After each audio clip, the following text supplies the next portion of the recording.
खुलुमबाय Bodoland इंखं television studio आं आइनार सिगुयारि दिनैनि गाहाय रादाबफोराव दङ।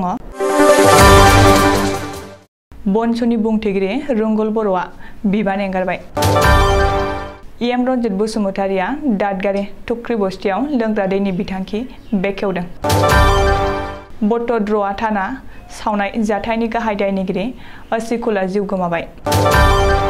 सालाखाथियाव उन्दै हिन्जावसाखौ जिनाहारि खालामना सावगारि भाइरेल खालामग्रा दुथांखौ हमबाय। बङाइगावआव लामा जाब्रबथायजों सानै लाइमोना जाथायसालियावनो जिउ गोमादों। कार्बि आंलं पुलिसआ जिनाहारि खालामग्रा लांसुनियाखौ एनकाउन्टार खालामदों। गुवाहाटीआव दैबानानिल' जेंना गैया बरफबो गोग्लैयो बुंदों गुवाहाटी मेयरआ। दानिया फैदो आबुं रादाबाव।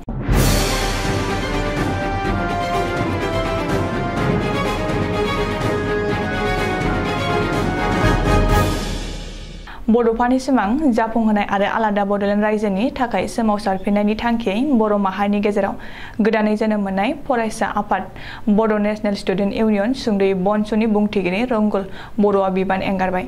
बनसुआ जोनोम जानानै आबुं बोसोरसे जानायनि सिगांनो गायसनगिरि दैदेनगिरि आरो मेरु आफादनि बुंथिगिरि रुंगुल बर'आ बिबान एंगारबाय। बनसुनि बुंथिगिरि बिबान एंगारनायनि बागै रुंगुल बर'आ गावनि फेसबुक एकाउन्टआव पस्ट लिरनानै फोरमायदों। रुंगुल बर'आ गावनि फेसबुक एकाउन्टआव लिरनाय बादिब्ला थांनाय समाव गोब्राब जाब्रबथाय जानायनि थाखाय डक्टरा बोसोरसे सम जिरायनो होदोंमोन, नाथाय गोबां बेरायनायनि जाहोनाव फारसे आथिङाव आबुङै थाबायनो हायै गाज्रि जाबाय। हारिनि थाखाय खामानि मावनो अरायबो गोसो दङ। आथिंखौ फिन खेबसेबाव अपारेशन खालामनो गोनां जाबाय। डक्टरा बोसोरसे होबावदों, खमावबो बोसोरसेसो जिरायबावनांसिगोन। बनसु बादि बर'नि माहारियारि आफादाव खामानि मावनानै बर' हारिखौ सिबिनो मोननानै जोबोर गोजोननाय मोनदों आरो गावखौनो खाफाल गोनां होनना सानदोंमोन। गोसो गैयाब्लाबो देहा नोरजिया जानायनि थाखाय बिबान हगारनो सानबाय। मानो आंनि जिउ बायदि फारसे लेंग्रा आथिंखौ लानानै थांना थानांसिगोन खोमा। बड'लेण्ड सोमावसारनाया गोख्रों महर मोनथों, बर' हारिनि सिमाङा मोगथां महर मोनथों। आसा खालामो गोदान जोलैया बनसुनि गेजेरजों बड'लेण्ड सोमावसारनायाव जाफुंसार जागोन। बबेखानि उननि समाव बड'लेण्ड सोमावसारनायाव फिन बाहागो लाफिनगोन होननानैबो रुंगुल बर'आ लिरदों। चिरां जिल्लानि भारत भुटान सिमना दादगारि ओनसोलनि टुक्री बस्ति गामियाव दिनै बिटिसिनि गाहाय बिफाननि मावफुं सोद्रोमा रन्जित बसुमतारिया लोंग्रा दैनि बिथांखि बेखेवदों। रन्जित बसुमतारिया बिटिसिनि SOPD निफ्राय टुक्री बस्ति गामिनिफ्राय 450 फुट गोथौ बरिं खालामनानै लोंग्रा दैनि बिथांखि बेखेवदों। मख'नो गोनांदि भारत उदांस्रिनि 45 बोसोर उनाव टुक्री बस्ति गामियाव दिनैसो लोंग्रा दैनि राहा जादों। 17 बोसोर BPFनि खुंथाय समाव बिटिसिनि लेङाइ गाहाय काम्पा बरगेरेआ बे ओनसोलनिफ्रायनो देरहालांदोंमोन, नाथाय थांनाय 17 बोसोराव दादगारि ओनसोलाव लोंग्रा दैनि खाबु खालामना होआसै होननानै रन्जित बसुमतारिया अजद होदों। बबेखानि 17 बोसोर BPF खुंथायनि समाव दादगारि ओनसोलनि मोन 33 गामिफोरनि गेजेराव मोननैल' गामियाव बरिं खुना लोंग्रा दैनि राहा खालामना होनाय जादोंमोन। नाथाय प्रमद बर' दैदेननाय सोरखारा मोन 33 गामिनि गेजेराव मोन 15 गामियावनो बरिं थुना लोंग्रा दैनि राहा खालामना होबाय होननानैबो EM रन्जित बसुमतारिया दाबि खालामदों। मख'नो गोनांदि टुक्री बस्ति गामिनि रायजोफोरा जानो थाखाय गासैबो दं, नाथाय लोंनो थाखाय दै गैयामोन। दैनि थाखाय पेट्रलनिख्रुइबो बांसिन बेसेन होनो गोनां जादोंमोन। बे जेंनाया दिनै जोबबाय। दिनै लोंग्रा दै मोनना रायजोफोरा खुसि जादों होननानैबो रन्जित बसुमतारिया बुंदों। रायजो नाङै सोमावग्लुंनाय बटद्रआ पुलिस थाना सावनाय जाथायनि गाहाय दायनिगिरि आसिकुल इस्लामआ जिउ गोमाबाय। पुलिसनि जिम्मानिफ्राय खारखुमानो नाजानाय समावनो हरखाब जाब्रबथाय जाना आसिकुलआ जिउ गोमादों। बटद्रआ थाना सावनो थुलुंगा होग्रा दुथां आसिकुलआ मोनसे लामा जाब्रबथायाव जिउ गोमाबाय।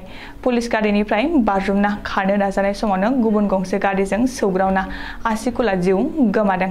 बेनि बागै नगावनि SP लीना डलेआ खौरांगिरिनि सिगाङाव फोरमायथिनाय बादिब्ला रबिबारखालि पुलिस अपारेशनाव हमजानाय आसिकुलखौ लाना नगाव पुलिसनि मोनसे टीमआ थांनाय हरनि 2 रिंगायाव जुरियायाव थानाय आसिकुलनि न'आव सिग्रोमहैयो, जेराव आसिकुलनि न'आव गंसे 7.25 mm पिस्तल, गंसे .32 पिस्तल आरो माखासे गोग्गो गुलिफोरजों लोगोसे जाथाय जानाय सानखालि आसिकुलआ गाननाय गोजा गस्लाखौ बोखांनो हायो।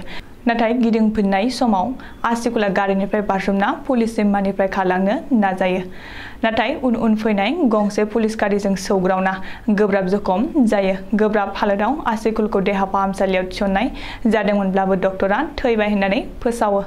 मिथिनो हानाय बादिब्ला बे जाब्रबथायाव पुलिस गारियाव थानाय सासे एसआइखौ लाफाना 4 पुलिस जवानफ्राबो जखम जायो। मख'नो गोनांदि बड'द्रआ थाना सावनाय जाथायनि सिगां गोजा गाबनि टिचार गाननाय आसिकुल इस्लामा थाना सावना आयेनखौ आखायाव लानो रायजोफोरखौ थुलुंगा होदोंमोन। जेरैहाय बड'द्रआ थाना सावनायनि गाहाय दायनिगिरि आसिकुल इस्लामा पुलिसनि जिम्मायाव थानाय समावनो दिनै मोनसे लामा जाब्रबथायाव जिउ गोमानाय जाथायखौ नखरनि सुबुंफोरजों लोगोसे हेंथा दोलोनि दैदेनगिरिफ्रा गनायनानै लायाखै। आसाम पुलिसआ गावसोरनि बिब्दिनाय बिजिरनानै आसिकुलखौ साजा होदों आरो बुथारदों होननानै नखरनि सुबुंफोरजों लोगोसे माखासे थाखोनि सुबुंफ्रा गोख्रों अजद होदों। क'क्राझार जिल्लानि सालाकाथियाव बावैसो सासे उन्दै बैसोनि हिनजावसाखौ जिनाहारि खालामना भिडिअ आरो सावगारि भाइरेल खालामग्रा दायनिगिरिखौ पुलिसआ हमबाय। जिनाहारि खालामना भिडिअ आरो सावगारि भाइरेल खालामग्रा लांसुनियाखौ सालाकाथि बाजार मस्जिदपारानि आमिर हामजा होननानै सिनायथिदों। ओनसोलनि गुबुन गुबुन माहारियारि आफाद आरो गौथुमफोरा गोख्रों सोमावसारना दायनिगिरिखौ गोख्रों साजा होनो दाबि खालामनायनि उनाव क'क्राझार पुलिसआ आमिर हामजाखौ हमदों। जाथायनि बागै पुलिस सुलुङाव फोरमायनाय बादिब्ला आमिर हामजाया उन्दै बैसोनि सासे ट्राइबेल हिनजावसाखौ जिनाहारि खालामो। बे जाथायनि भिडिअ आरो सावगारि सेबखांना ससियेल मिडियायाव भाइरेल खालामदोंमोन। मख'नो गोनांदि ससियेल मिडियायाव भाइरेल सावगारिखौ नुनायनि उनावनो जाथाया सोराङाव फैयो आरो नखरनि सोद्रोमाफोरनो जाथायनि बागै खोन्थायो। बे जाथायनि हेंथायै क'क्राझार थानायाव साइबार क्राइम आरो protection of children from sexual offences act सुंद'यै POCSO आयेननि सिङाव केस रेजिस्टार खालामनाय जादों। बबेखानि बे जाथायनि सायाव क'क्राझार पुलिसआ नायबिजिरगासिनो दं। बङाइगाव मोनसे गिख्रंथाव लामा जाब्रबथाय जादों। बे जाब्रबथायाव बाइकजों फैनाय 2 लाइमोना जाथायसालियावनो जिउ गोमायो। थांनाय हराव बङाइगाव जिल्लानि बरकाटायाव बे गिख्रंथाव लामा जाब्रबथाया जादों। रिपर्ट बादिब्ला 17 नं राजा लामानि कगरपुर हाजोनि आफाङाव सिनायमोनि गंसे गारिया बाइकजों फैनाय 3 सुबुंखौ सौख्रेबना गालाङो। बबेखानि सिनायमोनि गारिया सौनानै AS 19G4454 नम्बरनि बाइकखौ 100 मिटारसो गोलाव बुद्रुलाङो। बे जाब्रबथायाव बाइकआव थानाय 3 सुबुंनि गेजेराव सानैया जाथायसालियावनो जिउ गोमायो। जिउ गोमानाय 2 सुबुंखौ कगरपुरनि मानिक राय आरो तालाउरानि सौरभ सुद्रधर होननानै सिनायथिदों। गुबुन फारसे गलाब राय मुंनि सासे सुबुङा गोब्राब जखम जायो आरो जायगानि सुबुंफोरा गलाब रायखौ गोब्राब हालोदाव बोखांनानै फाहामथायनि थाखाय बङाइगाव दैथायहरनाय जायो।